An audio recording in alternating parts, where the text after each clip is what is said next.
नमस्कार, आधा दिन पूरी खबर में आपका स्वागत है। मैं हूं आपके साथ मधुमिता पाल और मैं हूं आपके साथ अपूर्वा सिंह। चलिए खबरों का रुख कर लेते हैं। बात मानसून सत्र की करेंगे क्योंकि मानसून सत्र की हंगामेदार शुरुआत हुई है। आज सुबह से छठवीं बार स्थगित हो चुकी है लोकसभा।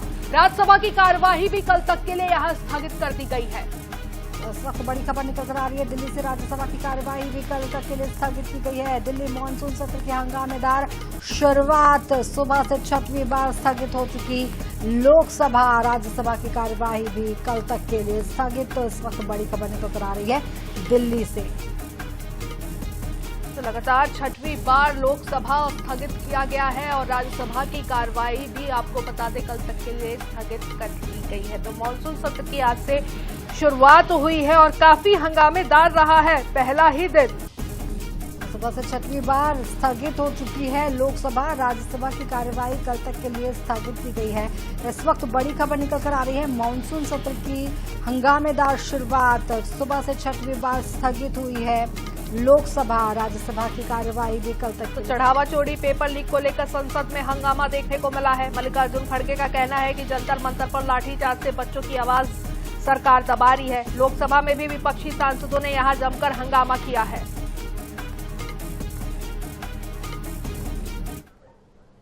माननीय सदस्यगण, अत्यंत दुख के साथ मुझे सभा को खलीफा अल थानी के निधन के बारे में सूचित करना है। श्री निर्वाचन क्षेत्र से जो अभी तेलंगाना में है 12वीं लोकसभा के सदस्य थे। वे उद्योग संबंधी संसदीय स्थायी समिति के सदस्य भी रहे। श्री राव आंध्र प्रदेश के मुख्यमंत्री भी रहे और उन्होंने आंध्र प्रदेश के सरकार में मंत्री के रूप में भी कार्य किया। श्री नादेंद्र भास्कर राव का निधन 90 वर्ष की आयु में 22 अप्रैल 2026 को है। 12वीं लोकसभा की सदस्य थी। वे श्रम कल्याण संबंधी संसदीय स्थायी समिति की सदस्य रही। इससे मानसून सत्र के पहले दिन सोमवार को ही मध्य प्रदेश सरकार ने विधानसभा में समान नागरिक संहिता विधेयक 2026 पेश कर दिया है।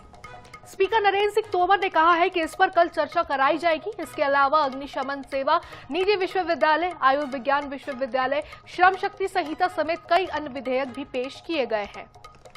कांग्रेस ने एक साथ सभी बिलों को पेश किए जाने और सप्लीमेंट्री कार्यसूची लाए जाने पर आपत्ति जताई है। विधायक बाला बच्चन समेत कई नेताओं ने सवाल उठाए हैं, जिस पर विधानसभा अध्यक्ष ने कार्य मंत्रणा समिति में चर्चा होने की बात कही है। वहीं मंत्री कैलाश विजयवर्गीय ने कहा है कि सभी प्रक्रिया नियमों के अनुसार हुई है। यूसीसी विधेयक पर चर्चा कल होगी।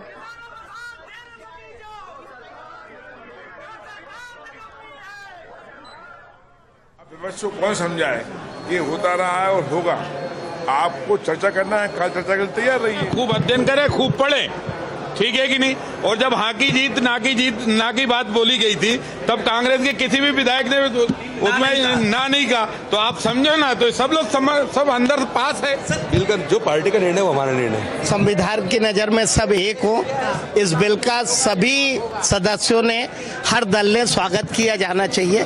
मैं समझता हूँ मध्य प्रदेश के मुख्यमंत्री और मध्य प्रदेश सरकार ने यह ऐतिहासिक पहल की है। यूसीसी भी इसी तरह का मुद्दा है कि जिससे माइंड डाइवर्ट करने का प्रयास।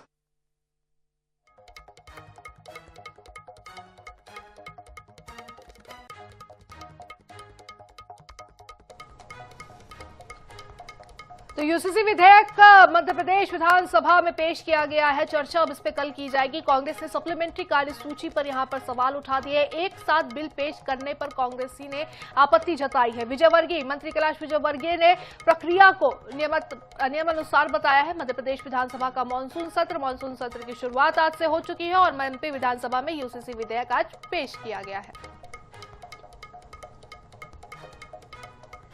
सूरजपुर जिले के जयनगर थाना क्षेत्र से एक विवाहिता के साथ कथित दुष्कर्म, सामूहिक दुष्कर्म का मामला सामने आया है। पीड़िता की शिकायत पर पुलिस ने मामला दर्ज कर जांच हालांकि शुरू कर दी है। हालांकि इस पूरे मामले में कुछ ऐसे तथ्य भी सामने आए हैं जिनके कारण पुलिस को हर पहलू की गंभीरता से जांच कर रही है।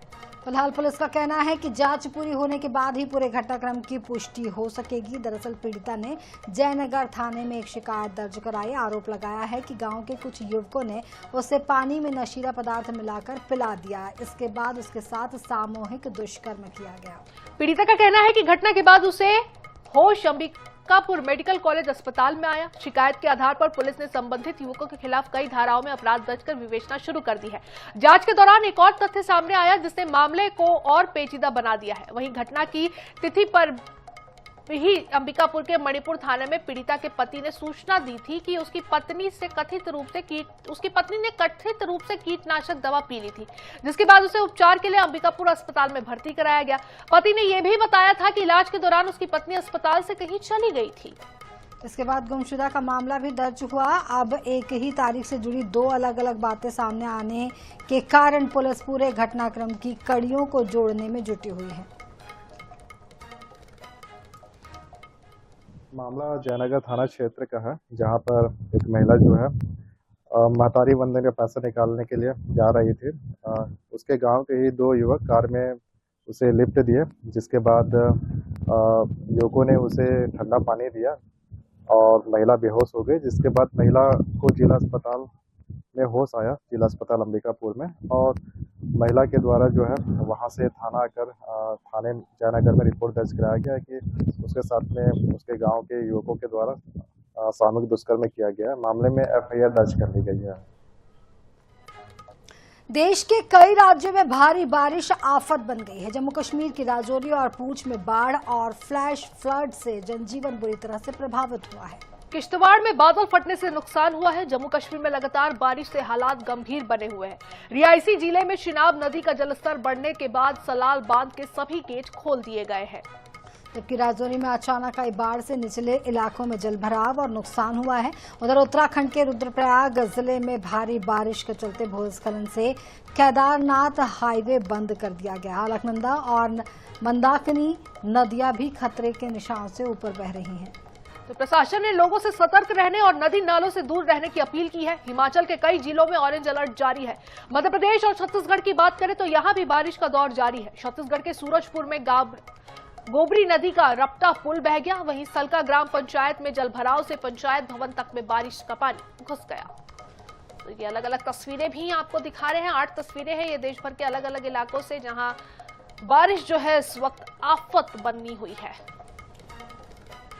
तो मेघों का महाप्रलय यहां पर दिखाई दे रहा है। अचानक बाढ़, रुद्रप्रयाग में भूस्खलन, केदारनाथ हाईवे बंद, आसमानी आफत, उफान पर नदी नाले, और ये तस्वीरें आप देख पा रहे हैं। बाढ़ का संकट, हाई अलर्ट लगातार जारी है।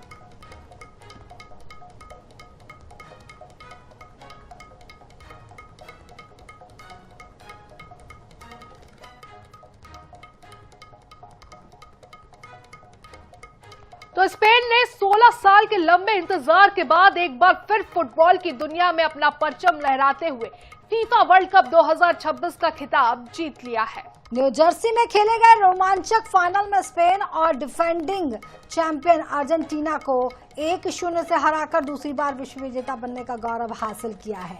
तो मुकाबले के निर्धारित 90 मिनट गोल रहित रहे, जहां अर्जेंटीना के गोलकीपर एमिलियानो मार्टिनेज ने कई शानदार बचाव किए, लेकिन एक्स्ट्रा टाइम के 196वें मिनट में सब्स्टिट्यूट फेरान टोरेस ने शानदार गोल दागकर मैच का फैसला कर दिया। पूरे मुकाबले में स्पेन ने लगातार आक्रामक खेल दिखाया, जबकि अर्जेंटीना का हमला फीका नजर आया। मैच में निर्णायक गोल करने वाले फेरान टोरेस को प्लेयर ऑफ द मैच चुना गया। इस ऐतिहासिक जीत के साथ स्पेन ने 2010 के बाद दूसरी बार फुटबॉल का सबसे बड़ा खिताब अपने नाम कर लिया है। तो बता दें कि फाइनल मैच में लियोनेल मेसी का मैजिक देखने को नहीं मिला और उसका असर अर्जेंटीना के प्रदर्शन पर भी नजर आया। स्पेन के गोल करने तक अर्जेंटीना ने पूरे मैच में एक भी शॉट स्पेन के गोल पर नहीं मारा था और यह नाकामी ही उसे भारी पड़ी। आखिरी मिनटों में अर्जेंटीना को कुछ मौके मिले और उसने 3 बार गोल पर अटैक किया, लेकिन तीनों बार शॉट टारगेट पर नहीं थे।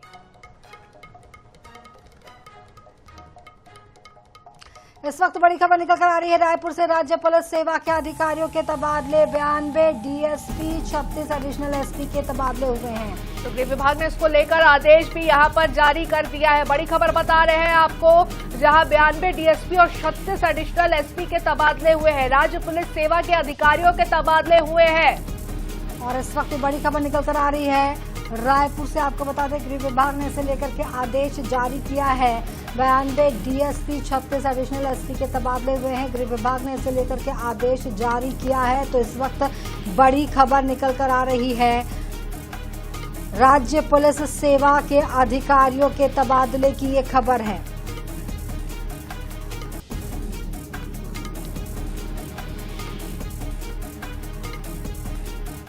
तो इसी के साथ इस बुलेटिन में फिलहाल के लिए बस इतना ही। आप बने रहे INA 24/7 के साथ। हमें दीजिए इजाजत। नमस्कार।